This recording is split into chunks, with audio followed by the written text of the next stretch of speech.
जय हिंद। नमस्कार साथियों, ये आपके सामने हम जूनियर असिस्टेंट 27 अगस्त 2023 को जो 1200 प्लस पदों पर जो परीक्षा हुई थी उस पेपर का एनालिसिस कराने वाले हैं। क्योंकि आपको पता होगा 1 फरवरी 2026 को 3200 से ज़्यादा पदों पर जो जूनियर असिस्टेंट की भर्ती आई थी उसकी परीक्षा होने वाली है। तो उससे पहले हम प्रीवियस ईयर के पेपरों को देख लेते हैं कि उनका लेवल कैसा था, अब लेवल कैसा आएगा। तो ये पेपर है, और अगर आप इस वीडियो में 1000 सब्सक्राइबर और 1000 लाइक करवा देते हैं तो मैं नेक्स्ट पेपर जो 5500 प्लस वैकेंसी का जो पेपर था उसे भी मैं डाल दूंगा। और उसके बाद ऐसे ही उत्तर प्रदेश पुलिस की जो 32,000 से भी ज़्यादा वैकेंसी आई है उनके जो प्रीवियस ईयर के एग्ज़ाम रहेंगे उन एग्ज़ामों को मैं सॉल्व कराने वाला हूं आपके सामने कि उनका लेवल कैसा रहा। आने वाले एग्ज़ाम में उनसे बहुत मदद मिलेगी हमें। अगर आपने अभी तक चैनल को सब्सक्राइब नहीं किया है तो चैनल को सब्सक्राइब कर लें और हमसे ऐसे ही जुड़े रहें। तो हम चलते हैं अपने क्वेश्चन पर। जैसे कि पहला क्वेश्चन हमसे कहता है, निम्नलिखित में से कौन से मूर्धन्य व्यंजन हैं? आपके ऑप्शन है डा ढा, जा झा, पा फा, गा घा। तो आपको पता होगा मूर्धन्य व्यंजन, तो इसका जो करेक्ट आंसर होगा वो ऑप्शन ए होगा, डाढ़ा। दूसरा क्वेश्चन आप देख रहे होंगे, नाम धातु क्रिया का प्रयोग किस वाक्य में है? नाम धातु क्रिया का प्रयोग किस वाक्य में है? तो ये जो आपकी होगी ऑप्शन है, उसने मेरी पूरी संपत्ति हथिया ली, उसने नौकर से पूरे घर की सफाई करवाई, वह खाना खाकर सो गया, सुरेश ने एक महल बनाया। तो उसका जो करेक्ट आंसर होगा वो आपका ऑप्शन ए होगा, उसने मेरी पूरी संपत्ति हथिया ली। इसमें नाम धातु क्रिया का प्रयोग किया गया है। और ये आपको पेपर हमारे Telegram channel information with group पर मिल जाएगा। टेलीग्राम चैनल की लिंक यूट्यूब चैनल पर है, वहाँ से जाकर आप लिंक से हमारे चैनल पर पहुँच जाएंगे, वहाँ से ये आपको पेपर मिल जाएगा। और अगर आपने चैनल सब्सक्राइब नहीं किया है तो चैनल सब्सक्राइब कर लें, क्योंकि आने वाले समय में आपको बहुत ही बेनिफिट मिलने वाला है, क्योंकि सारे प्रीवियस ईयर एग्ज़ाम हम करवाने वाले हैं।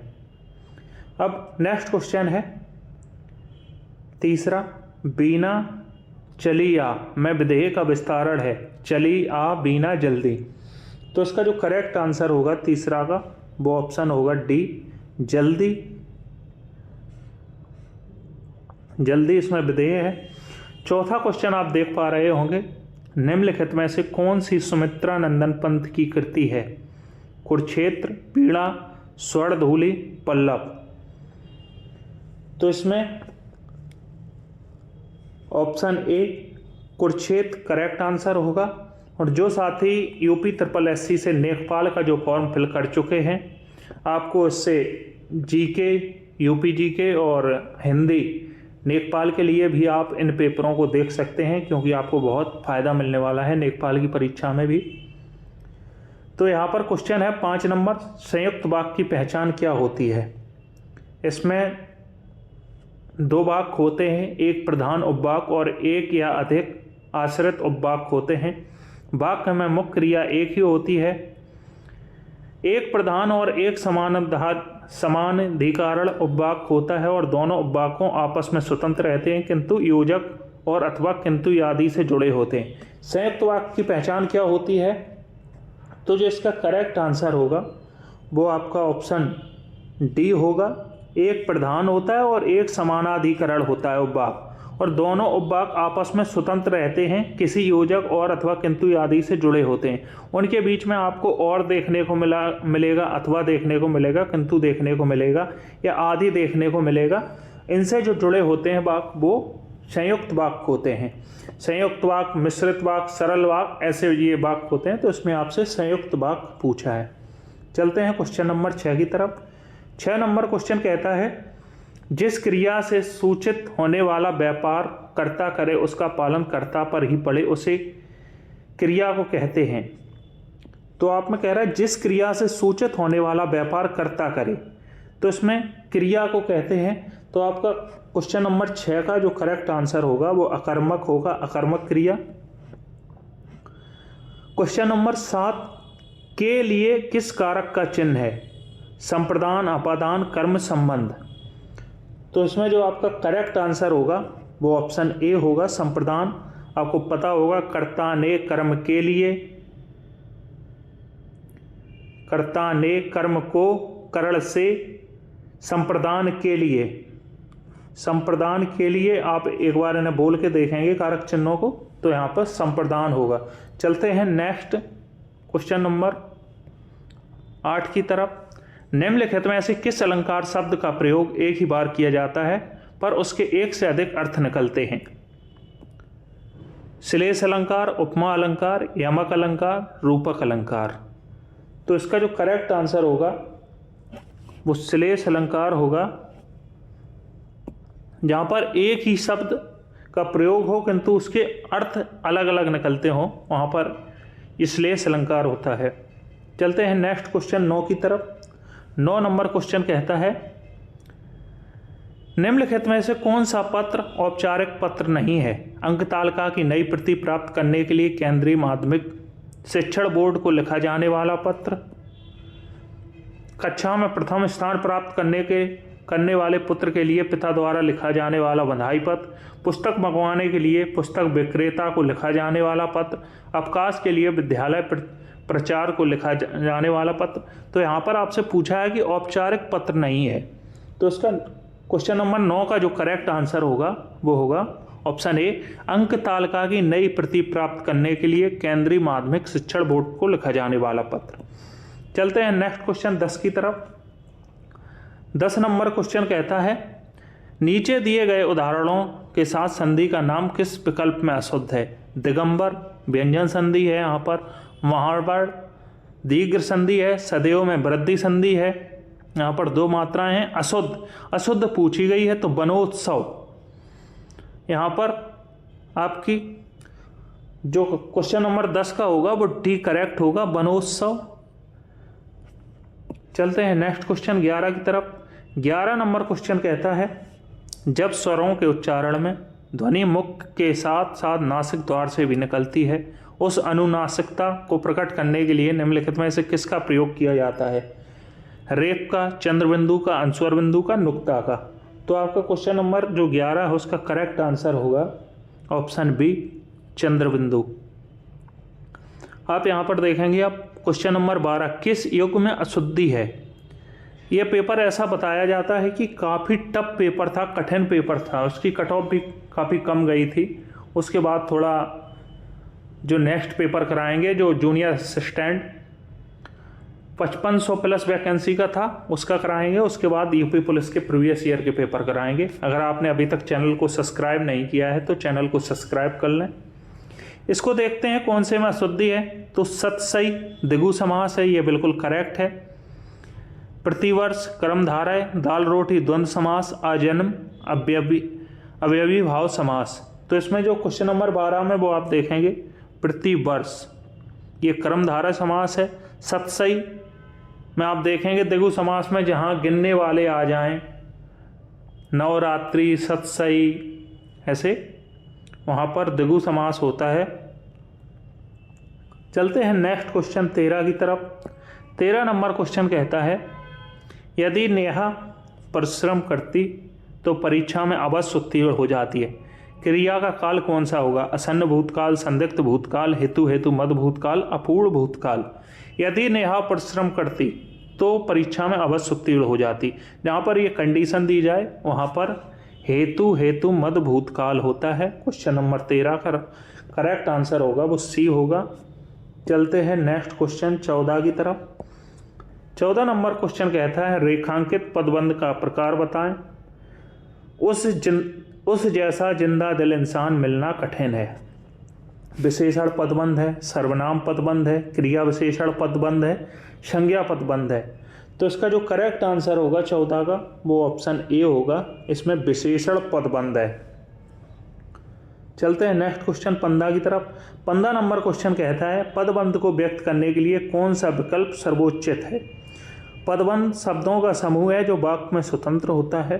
पदबंध एक से अधिक शब्दों का समूह है जो मिलकर एक पद की इकाई के रूप में कार्य करता है।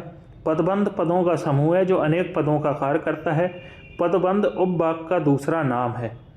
तो इसका जो 15 का करेक्ट आंसर होगा वो ऑप्शन बी होगा। पदबंध एक से अधिक शब्दों का समूह है जो मिलकर एक पद की इकाई के रूप में कार्य करता है। चलते हैं नेक्स्ट क्वेश्चन 16 नंबर की तरफ। 16 नंबर क्वेश्चन कहता है नीचे दी गई तालिका में अशुद्ध का मेल कौन सा है। तो इसमें आपका जो करेक्ट आंसर होगा वो ऑप्शन डी हो जाएगा, धा। आप देखेंगे का आघोष भी है, अल्पप्राण भी है और कंठ भी है। इसकी एक ट्रिक होती है KTM 2। के से कंठ, टी से तालब्ध, एम से मूर्धा, डी से दंत, ओ से ओट्स। इसकी एक ट्रिक होती है, इस हिसाब से आप इन्हें सबको निकाल सकते हैं। इसमें जो करेक्ट आंसर होगा जो अशुद्ध होगा वो धा होगा। चलते हैं नेक्स्ट क्वेश्चन 17 की तरफ। अर्धविराम चिन्ह कहाँ लगता है? जहाँ अल्प विराम की अपेक्षा थोड़ा कम रुकना हो, जहाँ अल्प विराम की अपेक्षा थोड़ा अधिक रुकना हो, उद्धरण चिन्ह के पहले, जहाँ कोई निर्देश तय ना हो। तो 17 नंबर का जो करेक्ट आंसर होगा वो ऑप्शन बी होगा आपका, जहाँ अल्प विराम की अपेक्षा थोड़ा अधिक रुकना हो। चलते हैं नेक्स्ट क्वेश्चन 18 की तरफ। 18 नंबर कहता है वैदिक संस्कृत से लेकर आधुनिक युग तक की हिंदी के विकास का सही क्रम कौन सा है? वैदिक संस्कृत, लौकिक संस्कृत, पाली प्राकृत, अपभ्रंश। लौकिक संस्कृत, वैदिक संस्कृत, अपभ्रंश, प्राकृत, पाली, वैदिक संस्कृत, ऐसे इसके ऑप्शन हैं। तो इसका जो करेक्ट आंसर होगा वो आपका होगा ऑप्शन ए, पहले वैदिक संस्कृत, फिर लौकिक संस्कृत, फिर पाली, फिर प्राकृत, अपभ्रंश। चलते हैं नेक्स्ट क्वेश्चन 19 की तरफ। 19 नंबर कहता है भवन और भुवन का अर्थ किस विकल्प में सही है? 14 लोक, प्रसाद, आकाश, संसार, ग्रह, वन, महल, जगत। तो 19 नंबर का जो करेक्ट आंसर होगा भवन माने महल होगा और भुवन माने जगत होगा। भुवन माने होता है संसार और भवन माने होता है महल। ये करेक्ट आंसर होगा डी। क्वेश्चन नंबर 20 किस युग्म का विलोम रूप शुद्ध नहीं है? औदार को अनौदार, सही है ये। उत्कर्ष का अपकर्ष होगा, श्वास का निश्वास होगा। इसमें होगा जो आपका करेक्ट आंसर होगा शुद्ध नहीं है, संधि का समास नहीं होगा। संधि का अर्थ है जोड़ना। चलते हैं नेक्स्ट क्वेश्चन 21 की तरफ। 21 नंबर क्वेश्चन कहता है निम्नलिखित में ऐसे किस विकल्प में सभी शब्द पर्यायवाची हैं? सतीश, शंकर, महेश, शिव, ये शंकर जी के पर्यायवाची हैं, यही इसमें करेक्ट हो जाएगा। चपला, सौदामिनी, चंचला, ये बिजली के पर्यायवाची हैं, यहाँ पर जाकर ये अलग हो जाता है। शार्दुल, अयाल, केहरी, ब्राग। शार्दुल और केहरी ब्राग ये शेर के पर्यायवाची हैं, अयाल यहाँ पर गलत हो जाता है। गरुड़ध्वज, विनायक, भालचंद्र, ये कुछ गरुड़ के हैं और यहाँ पर कुछ गरुड़ेश जी के हैं। तो इसमें जो करेक्ट आंसर होगा वो ऑप्शन ए हो जाएगा। चलते हैं नेक्स्ट क्वेश्चन 22 की तरफ। 22 नंबर कहता है अकर्मक धातुओं से बनने वाला और सदैव एक वचन पुल्लिंग और अन्य पुरुष की क्रिया वाला वाच्य कौन सा है? कर्तवाच्य, कर्मवाच्य, भाववाच्य, कर्मवाच्य और भाववाच्य। क्वेश्चन नंबर 22 का जो करेक्ट आंसर होगा वो ऑप्शन सी होगा, भाववाच्य। शब्दों के आदि में जुड़कर शब्दों के अर्थ में विशेषता लाने वाले शब्दांश को कहते हैं प्रत्यय, क्रिया विशेषण, उपसर्ग, नपात। तो इसका जो करेक्ट आंसर होगा वो आपका ऑप्शन बी होगा, उपसर्ग। शब्दों के आदि में जुड़कर।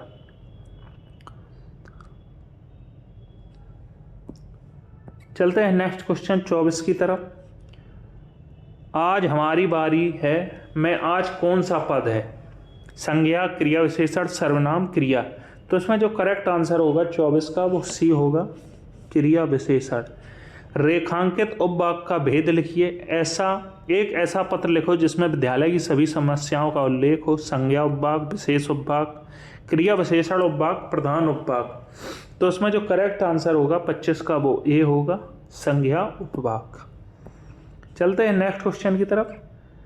नेक्स्ट क्वेश्चन है मेरा गद्यांश है, गद्यांश कह रहा है, एक बार इसे देख लेंगे। इसकी पीडीएफ मैं आपको टेलीग्राम चैनल इन्फॉर्मेशन विद ध्रुव पर प्रोवाइड करा दूंगा। आप सॉल्व PDF लें या बिना सॉल्व PDF लें, आप जैसी भी मांगेंगे मैं आपको वहाँ पर दे दूँगा। आप सभी लोग चैनल को सब्सक्राइब करके हमसे जुड़े रहें। यहाँ पर कह रहा है गद्दांश कि मेरा मन कभी कभी बैठ जाता है। समाचार पत्रों में ठगी, डकैती, चोरी और भ्रष्टाचार के समाचार भरे रहते हैं। ऐसा लगता है देश में कोई ईमानदार आदमी रह ही नहीं गया। हर व्यक्ति संदेह की दृष्टि से देखा जा रहा है। इस समय सुखी वही है जो कुछ नहीं करता। जो भी कुछ करेगा उसमें लोग दोष खोजने लगेंगे, उसके सारे गुण भुला दिए जाएंगे और दोषों को बढ़ा चढ़ाकर दिखाया जाने लगेगा। दोष किसमें नहीं होते, यही कारण है कि हर आदमी दोषी अधिक दिख रहा है, गुणी कम या बिल्कुल ही नहीं है। यह चिंता का विषय है। तिलक और गांधी के सपनों का भारतवर्ष क्या यही है? विवेकानंद और रामतीर्थ का आध्यात्मिक ऊंचाई वाला भारतवर्ष कहाँ है? रविन्द्रनाथ ठाकुर और मदन मोहन मौलवी का महान सुसंस्कृत और सभ्य भारतवर्ष पतन के किस गहन गर्त में जा गिरा? आर्य और द्रविड़, हिंदू और मुसलमान, यूरोपीय और भारतीय आदर्शों की मिलन भूमि महामानव समुद्र क्या सूख ही गया? यह सही है कि इन दिनों कुछ ऐसा माहौल बना है कि ईमानदारी से मेहनत करके जीविका चलाने वाले निरहुँ श्रमजीवी पिस रहे और झूठ और फरेब का रोजगार करने वाले फल फूल रहे हैं। ईमानदारी का मूर्खता का पर्याय समझा जाने लगा है। सच्चाई केवल भीरू और विवश लोगों के हिस्से पड़ी है। ऐसी स्थिति में जीवन के मूल्यों के बारे में लोगों की आस्था ही हिलने लगी है। किंतु ऐसी दशा से हमारा उद्धार जीवन मूल्यों में आस्था रखने से ही न होगा। ऐसी स्थिति में हताश हो जाना ठीक नहीं है। तो इसमें इसका पहला जो क्वेश्चन है, मेरा मन कभी कभी बैठ जाता है का आशय क्या है?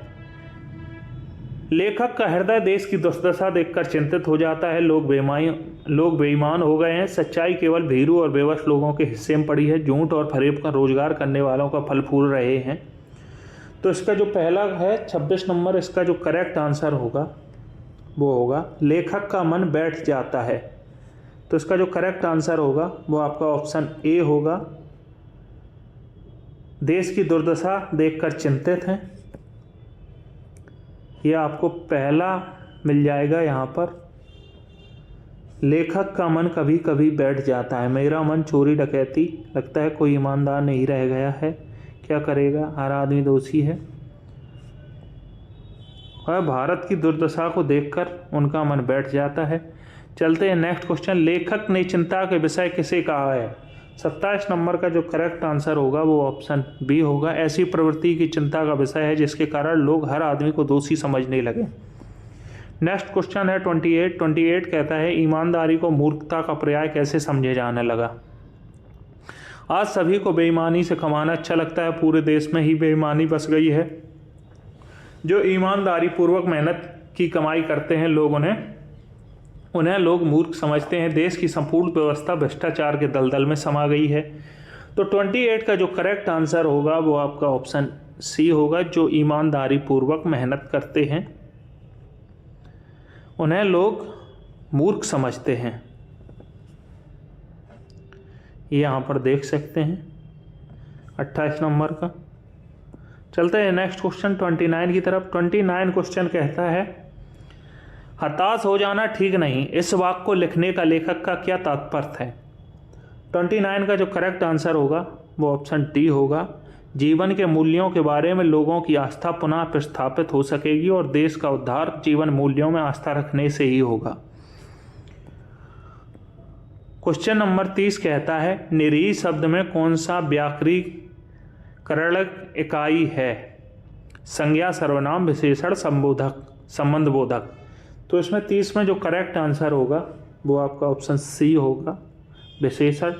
30 क्वेश्चन इसमें हिंदी के थे। अब चलते हैं रीजनिंग के पोर्शन की तरफ।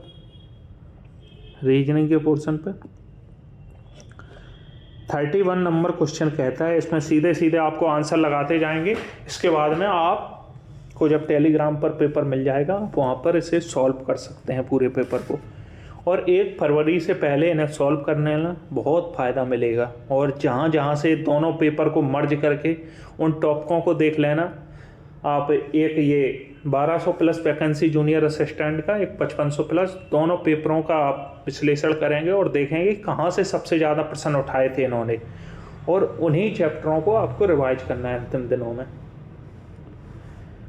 तो क्वेश्चन कहता है ABCDEFG और एक गोलाकार मेज के चारों ओर एक दूसरे की ओर मुख कर बैठे हैं। FC के बाएं, FC के बगल में है, तो इसका जो करेक्ट आंसर होगा B के ठीक दाएं कौन बैठा है, तो इसका जो करेक्ट आंसर होगा वो ऑप्शन D होगा, E।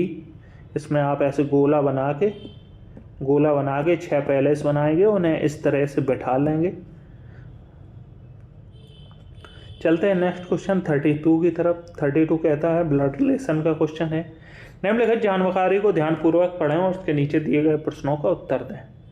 तो इसमें जो करेक्ट आंसर होगा, निम्नलिखित में से कौन सा संबंध MN की बेटी को दर्शाता है। आपको ये संबंध देखना है, MN की बेटी है, कौन से वाले में है। तो आपका 32 का जो करेक्ट आंसर होगा वो ऑप्शन D होगा, ऑप्शन D।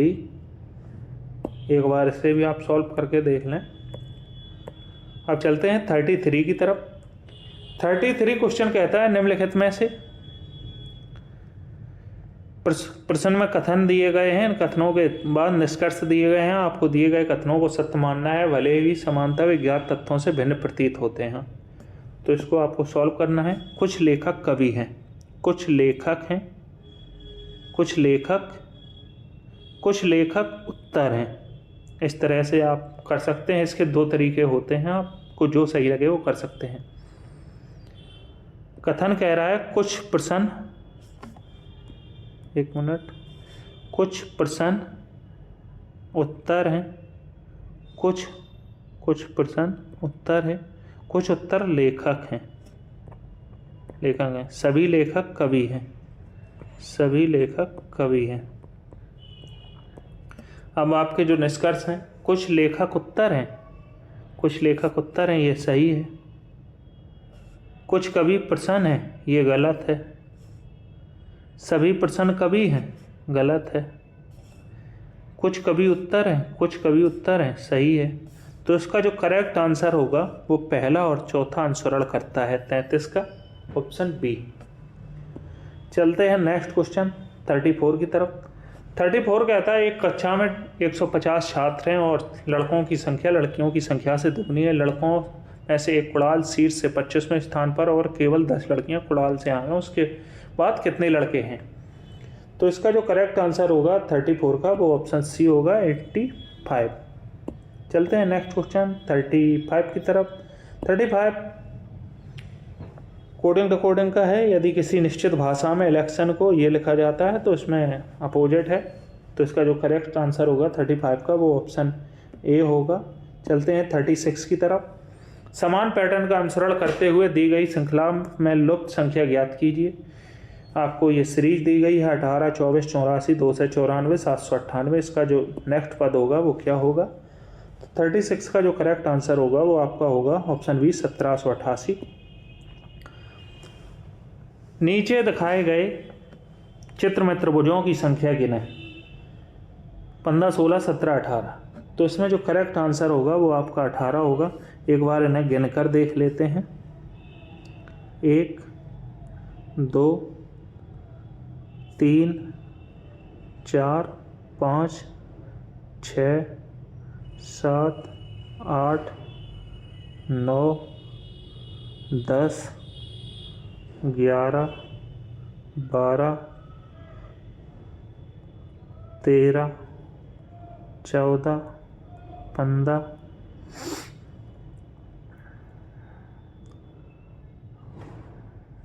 16,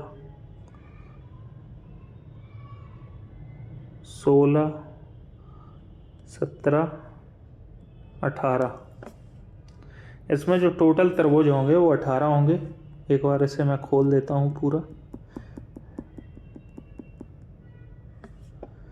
चलते हैं नेक्स्ट क्वेश्चन 38 की तरफ। 38 कहता है लुप्त संख्या ज्ञात कीजिए। तो इसका जो करेक्ट आंसर होगा 38 का वो ऑप्शन C होगा, 112। नेक्स्ट क्वेश्चन है 39। 8 पुस्तकें एक के ऊपर एक रखी गई हैं।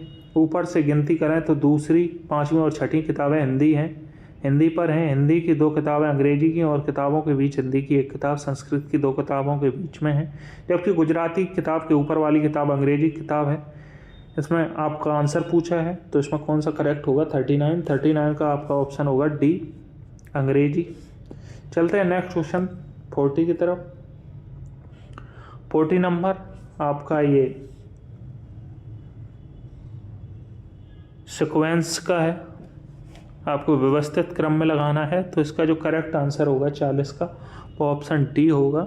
इसमें आपको पहले पहले पद काटने होते हैं इस तरह से, फिर उसके बाद जो भी इसमें कॉमन दिखे वो काट दो, फिर एक के बाद एक आप ऐसे बढ़ाते हुए चलेंगे। नेक्स्ट क्वेश्चन 41 क्वेश्चन कहता है, कथन निष्कर्ष का है, तो इसमें विपक्षी दल ने बढ़ी हुई बेरोजगारी दर को लेकर सरकार की आलोचना की, तो इसका जो करेक्ट आंसर होगा 41 का वो ऑप्शन डी होगा। ना तो पहला और ना ही दूसरा निहित है इसमें। चलते हैं नेक्स्ट क्वेश्चन 42 की तरफ। 42 कहता है, कौन सी उत्तर आकृति समस्या आकृतियों द्वारा स्थापित श्रृंखला को जारी करेगी, तो उसका जो करेक्ट आंसर होगा 42 का वो ऑप्शन बी होगा, ऑप्शन बी होगा 2। चलते हैं नेक्स्ट क्वेश्चन 43 की तरफ। इनमें कॉमन देखकर काटने होते हैं, बहुत ही सरल होता है। पहले ये लिखेंगे सामने से, उन्हें कॉमन को काट देते हैं, कॉमन जो भी होता है, तो इसका जो करेक्ट आंसर होगा वो ऑप्शन डी होगा। चलते हैं 44 की तरफ।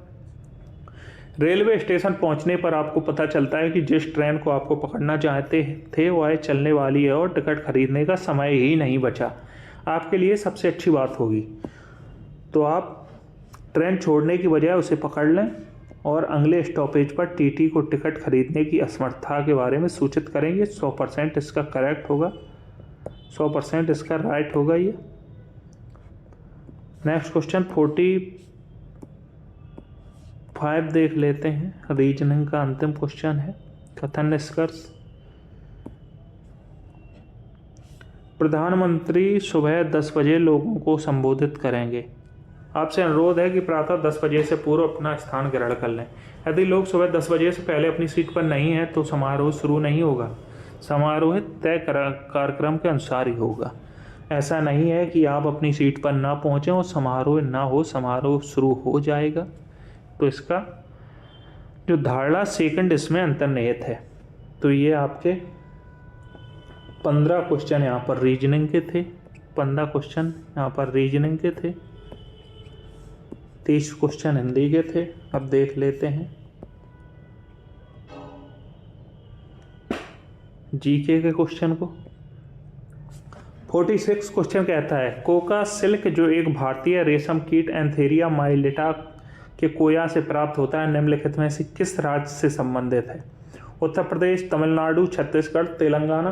तो इसका जो करेक्ट आंसर होगा वो आपका ऑप्शन बी होगा, छत्तीसगढ़। छत्तीसगढ़ के चंबा जिला में, छत्तीसगढ़ के ये चंबा जिला में पाया जाता है। चलते हैं नेक्स्ट क्वेश्चन 47 की तरफ। 47 नंबर क्वेश्चन कहता है, सूर्य का प्रकाश जो ऊर्जा का प्राथमिक स्रोत है, निम्नलिखित में से किस सेल का उपयोग करके बिजली में परिवर्तित किया जाता है? प्राथमिक cell, electrolytic, galvanic cell, photovoltaic cell.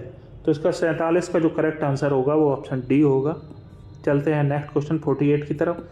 निम्नलिखित में कौन हाल ही में एशियाई तलवारबाजी चैंपियनशिप में कांस्य पदक जीतने वाले पहले भारतीय बने? तो आपका जो करेक्ट आंसर होगा वो ऑप्शन आपका सी होगा, भवानी देवी तलवारबाजी में चैंपियन बनी हैं, कांस्य पदक जीता है इन्होंने। अब क्वेश्चन देख लेते हैं 49। उस कार्यक्रम का नाम बताइए जो हाल ही में उद्योग को शिक्षा क्षेत्र में रक्षा अनुसंधान और विकास को बढ़ावा देने के लिए DRDO रक्षा अनुसंधान एवं विकास संगठन द्वारा नई दिल्ली में आयोजित किया गया। तो इसका करेक्ट आंसर होगा 49 का ऑप्शन डी, अनुसंधान चिंतन शिविर, अनुसंधान चिंतन शिविर। चलते हैं नेक्स्ट क्वेश्चन 50 की तरफ। 50 नंबर क्वेश्चन कहता है, हाल ही में भारत ने निम्नलिखित में से किस विदेशी मित्र देश की नौसेना को उनकी नौसैनिक क्षमताओं को बढ़ाने के लिए 1991 में कमीशन किए गए खुखरी क्लास का युद्धपोत INS कृपाण उपहार में दिया। तो इसका जो करेक्ट आंसर होगा 50 का वो ए होगा, वियतनाम को।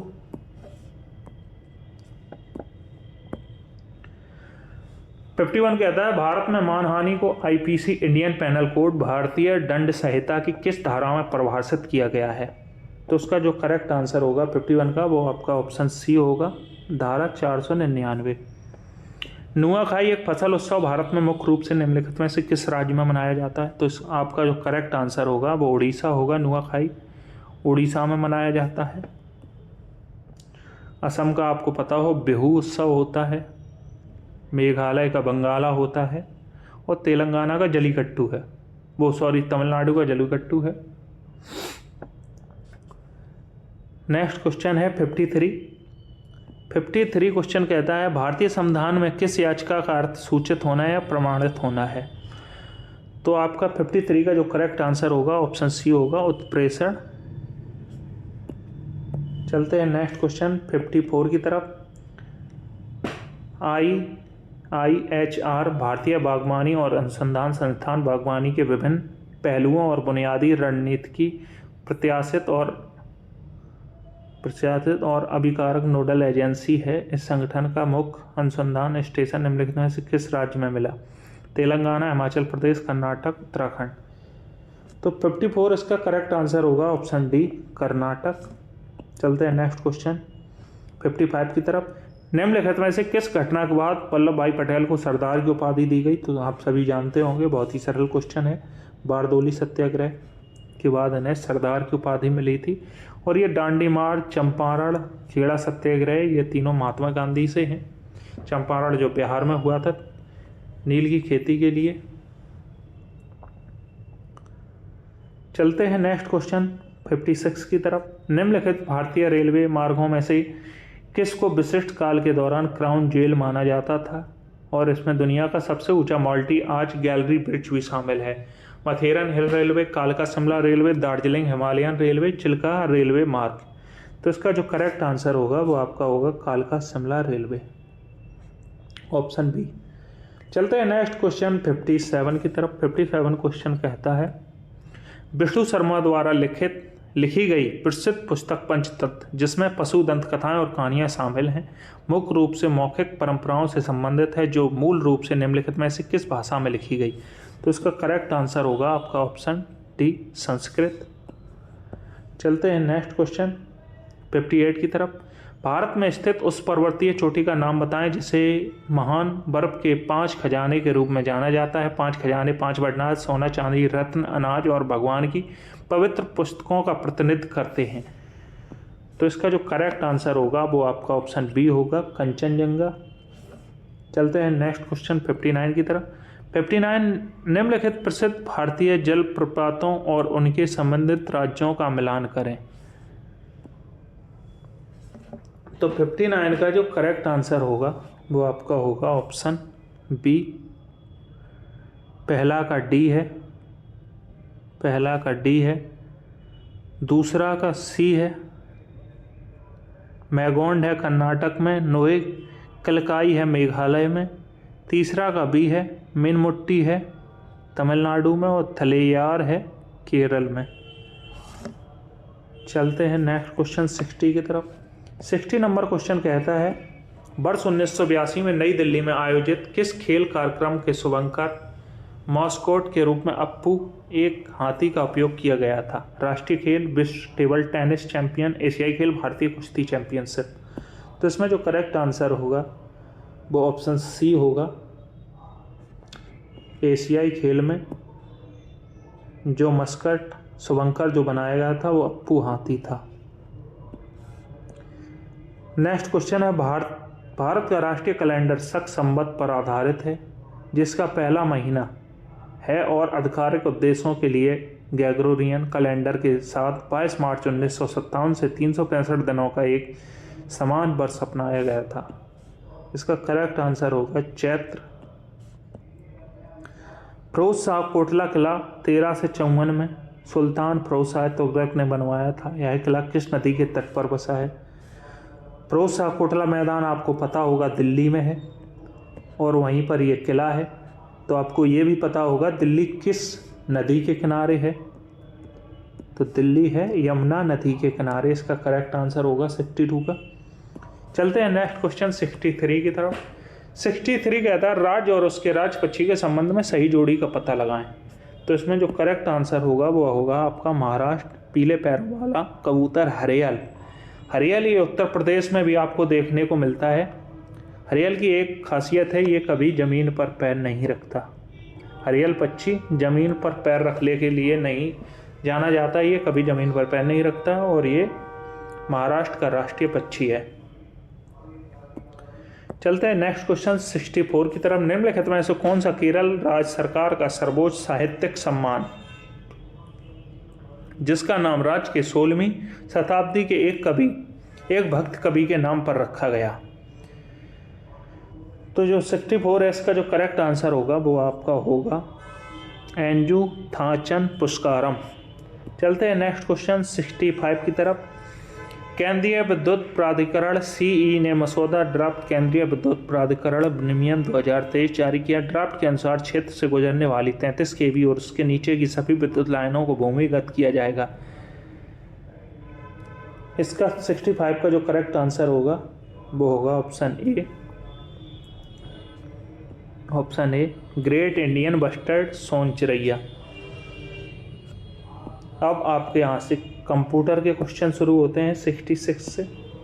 माइक्रोसॉफ्ट वर्ड जैसे वर्ड प्रोसेसिंग सॉफ्टवेयर की कौन सी विशेषता दस्तावेजों शीर्षकों के आधार पर अंतर्वस्तु कंटेंट की तालिका बनाने में सक्षम बनाती है?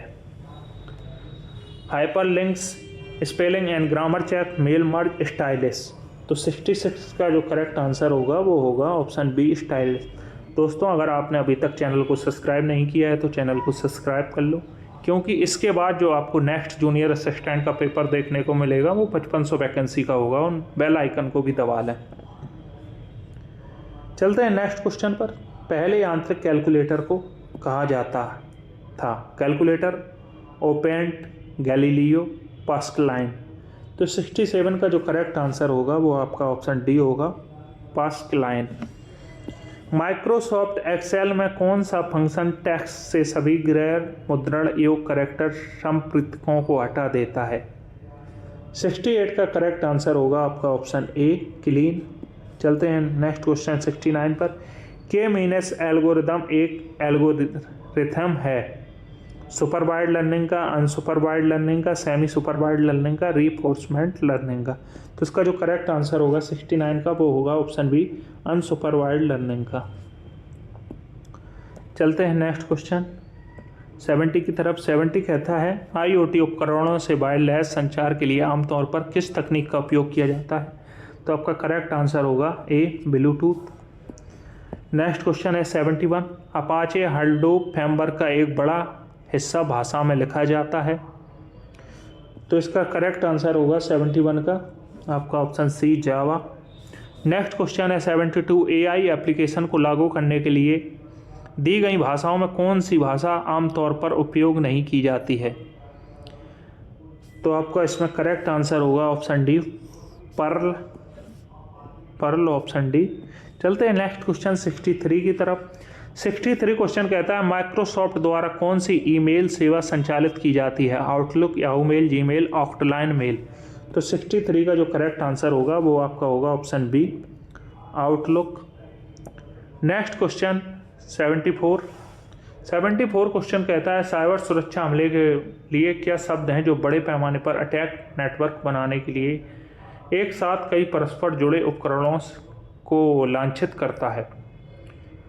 तो इसका 74 का जो करेक्ट आंसर होगा वो आपका ऑप्शन ए होगा। चलते हैं नेक्स्ट क्वेश्चन 65 की तरफ। वर्ल्ड वाइड वेब के आविष्कारक कौन है? तो आप सभी को पता होगा, बहुत ही सरल क्वेश्चन है, Tim Berners Lee. World Wide Web WWW के आविष्कारक। नेक्स्ट क्वेश्चन है 67। सोशल मीडिया को हैशटैग का प्राथमिक उद्देश्य क्या है? आसान खोज के लिए, कीवर्ड या विषयों को चिह्नित करना, किसी पोस्ट के लेखक की पहचान करने के लिए, पोस्ट को उनकी भावना के आधार पर वर्गीकृत करना। तो 76 का जो करेक्ट आंसर होगा वो ऑप्शन डी होगा, पोस्ट को उनकी भावना के आधार पर वर्गीकृत करना।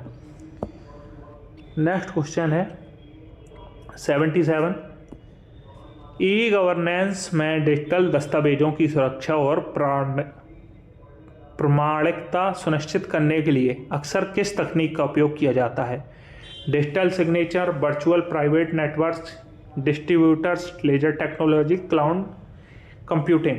तो 77 का जो करेक्ट आंसर होगा वो आपका होगा ऑप्शन ए, डिजिटल सिग्नेचर्स। चलते हैं नेक्स्ट क्वेश्चन 78 की तरफ। 78 कहता है ईमेल एड्रेस के भाग यूजर नेम और डोमेन नेम चिन्ह द्वारा अलग किए जाते हैं। बहुत ही सरल क्वेश्चन है। @ ऑप्शन बी के द्वारा डोमेन नेम और यूजर नेम को अलग किया जाता है। जैसे आपका ईमेल एड्रेस के भाग में यूजर नेम आपका हुआ मान के चलो ध्रुव या कुछ नाम हुआ 999। इसके बाद में जो @ लगता है उसके बाद gmail.com लगता है, उसे gmail.com को हम डोमेन नेम बोलते हैं, और जो ध्रुव 99 हुआ ये यूजर नेम होता है। इसके बीच में जो @ लगता है इससे हम अलग करते हैं। नेक्स्ट क्वेश्चन है 79, एक कंप्यूटर के CPU में लाखों बहुत छोटे स्विच होते हैं जिन्हें कहा जाता है बिट्स, बाइट्स, ट्रांजिस्टर, रजिस्टर। 79 का जो करेक्ट आंसर होगा वो आपका ऑप्शन सी होगा, ट्रांजिस्टर। नेक्स्ट क्वेश्चन है 80 नंबर क्वेश्चन कहता है यदि पावर पॉइंट प्रेजेंटेशन में संवेदनशील या गोपनीय डेटा है तो आप फाइल को इनक्रिप्ट कर सकते हैं और इसे सुरक्षित कर सकते हैं। तो इसका करेक्ट आंसर होगा पासवर्ड से आप इसे सुरक्षित कर सकते हैं। नेक्स्ट क्वेश्चन, ये आपकी यूपी जीके के 20 क्वेश्चन हैं। निम्नलिखित में से किस नृत्य शैली में एक महिला नृत्य करते समय अपने सिर के ऊपर रोशन दीपकों के इस स्तंभ को संतुलित करती है? नौटंकी, ख्याल, रासलीला, चारकुला। तो इसका करेक्ट आंसर होगा वो आपका होगा चारकुला। ये ब्रज भूमि में मनाया जाता है, आपको पता होगा। इसमें महिलाएं एक पहिए के ऊपर दीपकों को रखती हैं और अपना डांस करती हैं।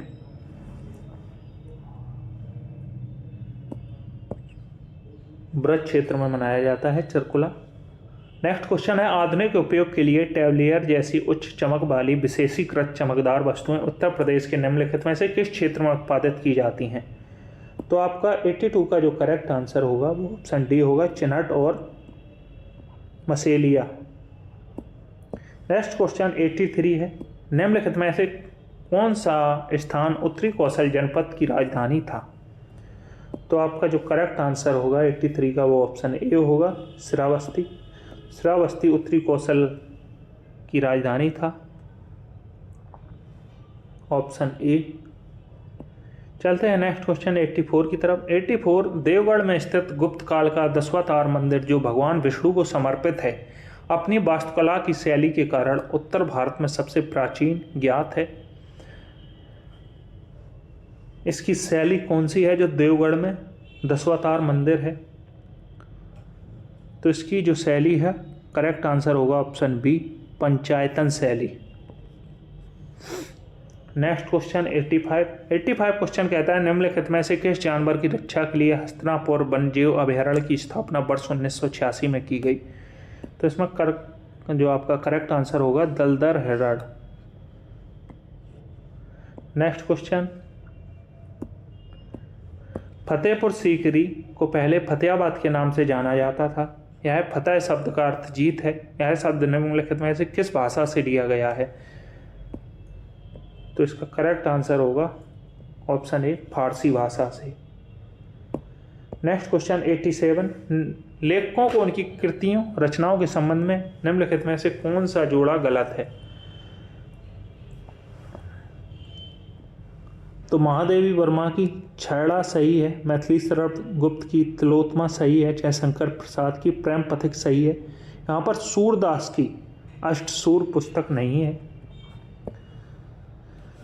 क्वेश्चन नंबर 88, सारनाथ जो अशोक स्तंभ के लिए प्रसिद्ध है वाराणसी से 10 किलोमीटर उत्तर पूर्व में किन दो नदियों के संगम पर स्थित है? तो आपको पता होगा बनारस जो है वाराणसी गंगा और बरला नदी के तट पर है। इसलिए इसका नाम वाराणसी है। सारनाथ, जहाँ पर गौतम बुद्ध ने अपना पहला उपदेश दिया था ज्ञान प्राप्त करने के बाद, ये वही सारनाथ है और वहाँ पर अशोक स्तंभ मिला था। तो इसका जो करेक्ट आंसर होगा ऑप्शन डी होगा, गंगा और बरला नदी के तट पर है, संगम पर है। अक्टूबर 2021 तक उत्तर प्रदेश राज्य में कुल कितने नगर निगम थे? तो करेक्ट आंसर होगा ऑप्शन 17, ऑप्शन बी। चलते हैं नेक्स्ट क्वेश्चन 90 की तरफ।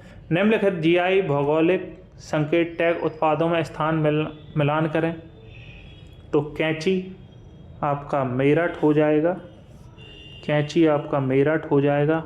हस्तनिर्मित कालीन आपकी 90 का जो करेक्ट आंसर होगा वो ऑप्शन बी होगा, पहला का सी। बाल हैंगिंग आपकी गाजीपुर हो जाएगी। दूसरा का डी, हस्तनिर्मित दरियाँ मिर्ज़ापुर हो जाएंगी। और हस्त निर्मित कालीन आपका भदोई हो जाएंगे। तो ऑप्शन बी इसका करेक्ट हो जाएगा। चलते हैं 91 की तरफ। 91 कहता है उत्तर प्रदेश सरकार ने एक स्वायत्त संस्था के रूप में अतिरिक्त ऊर्जा स्रोत विभाग के अंतर्गत गैर पारंपरिक ऊर्जा विकास एजेंसी नेडा का निर्माण कब किया? तो इसका जो करेक्ट आंसर होगा ऑप्शन बी होगा, 91 का अप्रैल 1983। चलते हैं नेक्स्ट क्वेश्चन 92 पर। वर्ष 1909 में आगरा में आयोजित उत्तर प्रदेश संयुक्त प्रांत कांग्रेस के सामाजिक सम्मेलन की अध्यक्षता किसने की थी? जवाहरलाल नेहरू, मोतीलाल नेहरू, रोमेश चंद्र दत्त, लाला लाजपत राय। तो आपका इसमें करेक्ट आंसर होगा वो ऑप्शन सी होगा, मोतीलाल नेहरू। चलते हैं नेक्स्ट क्वेश्चन 93 की तरफ। 93 उच्च श्रेणी के सिलिका बालुआ पत्थरों के बड़े भंडार क्रमशः इलाहाबाद और चित्रकूट जिलों में किन क्षेत्रों में पाए जाते हैं जो उत्तर भारत की कांच उद्योग की आपूर्ति का पारंपरिक स्रोत हैं? तो इसका करेक्ट आंसर होगा आपका शंकरगढ़ और बारगढ़। शंकरगढ़ और बारगढ़ ये मध्य प्रदेश के साथ सीमा भी यहीं पर बनती है उत्तर प्रदेश की। चलते हैं नेक्स्ट क्वेश्चन 94 की तरफ। हाल ही में जल शक्ति मंत्री स्वतंत्र देव सिंह ने उत्तर प्रदेश में एक सप्ताह चलने वाली एक नल एक पेड़ वन टैप वन ट्री योजना शुरू की। यह योजना निम्नलिखित में से किसके द्वारा संयुक्त रूप से शुरू की गई? राज्य जल आपूर्ति विभाग और जल शक्ति मंत्रालय, भारत सरकार, कावेरी परियोजना और ग्रामीण जल आपूर्ति, नमामि गंगे एवं ग्रामीण जल आपूर्ति विभाग। तो इसका जो करेक्ट आंसर होगा 94 का वो होगा ऑप्शन सी, नमामि गंगे एवं ग्रामीण जल आपूर्ति। नेक्स्ट क्वेश्चन 95 नंबर क्वेश्चन कहता है हाल ही में नोएडा में शासी निकाय ने किस सड़क का नाम बदलकर रामनाथ गोयनका मार्ग कर दिया गया है? तो इसका जो करेक्ट आंसर होगा 95 का वो होगा ऑप्शन बी, अमलतास रोड का। वीर अब्दुल हमीद फॉरेस्ट वन जीवन एवं पर्यावरण संरक्षण पुरस्कार योजना किस वर्ष शुरू की गई थी? 96 का आपका करेक्ट आंसर होगा 2012-13। नेक्स्ट क्वेश्चन 97 कानपुर में स्थित लाल इमली मिल किस प्रकार के वस्त्र के लिए प्रसिद्ध थी? तो वूलन के लिए ये प्रसिद्ध थी। अभी प्रेजेंट में ये बंद कर दी गई है, अंग्रेजों के ज़माने में थी। नेक्स्ट क्वेश्चन 98 उत्तर प्रदेश में आईटी, टेक्सटाइल, वस्त्र, हस्तशिल्प और गैर पारंपरिक ऊर्जा जैसे विभिन्न क्षेत्रों को पूरा करने के लिए राज्य में कितने सेज विशेष आर्थिक क्षेत्र को मंजूरी दी गई है? तो उसमें 98 का जो करेक्ट आंसर होगा वो ऑप्शन सी होगा, 31 इसमें करेक्ट आंसर होगा। चलते हैं नेक्स्ट क्वेश्चन 99 की तरफ। 99 क्वेश्चन कहता है लखनऊ में स्थित रूमी दरवाजे की ऊंचाई कितनी है? 60 meter, 90 meter, 60 feet, 90 meter, 90 feet. तो इसका करेक्ट आंसर होगा वो आपका होगा option A, 60 meter. Question number 100 Lucknow स्थित बाल संग्रहालय चिल्ड्रन म्यूजियम की स्थापना किस वर्ष की गई? 1975, 1988, 1970, 1957। तो इसका जो करेक्ट आंसर होगा वो आपका ऑप्शन डी होगा, 1957। तो इसी के साथ दोस्तों हम मिलते हैं आपको नेक्स्ट जूनियर असिस्टेंट के पेपर के साथ। तब तक आप सभी चैनल को सब्सक्राइब कर लें और ऐसे ही हमसे जुड़े रहें। सभी को जय हिंद, जय भारत और आप इस पेपर को हमारे टेलीग्राम चैनल इन्फॉर्मेशन विद ध्रुव से प्राप्त कर सकते हैं, वहाँ पर ये आपको पेपर मिल जाएगा। इसी के साथ सभी को बहुत बहुत शुभकामनाएं। जो भी परीक्षार्थी 1 फरवरी 2026 को होने वाले जूनियर असिस्टेंट के पेपर में बैठ रहे हैं और या जो अगली जूनियर असिस्टेंट की वैकेंसी आनी है उसकी तैयारी कर रहे हैं, तो आप सभी चैनल को सब्सक्राइब ज़रूर कर लें।